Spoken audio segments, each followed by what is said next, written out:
50 வயது அப்பாவிடம் மகன் கேட்ட கேள்வி. பதிலை கேளுங்கள், நெஞ்சம் கணக்கும்.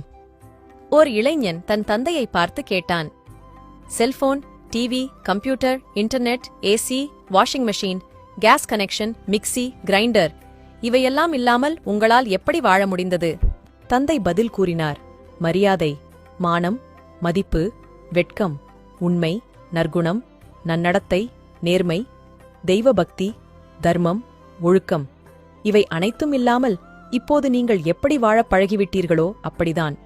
ஆம், 1940 முதல் 1990க்குள் பிறந்த நாங்கள் உண்மையாகவே வரம் பெற்றவர்கள். நாங்கள் சைக்கிள் ஓட்டினோம், ஹெல்மெட் அணியவில்லை. பள்ளி முடிந்ததும் தோழர்களுடன் பொழுது சாயும் வரை விளையாடினோம். டிவியின் முன் உட்கார்ந்ததில்லை, உயிருள்ள தோழர்களுடன் விளையாடினோம். இன்டர்நெட்டில் அல்ல, தாகம் எடுக்கும்போது குழாய் தண்ணீர் குடித்தோம்.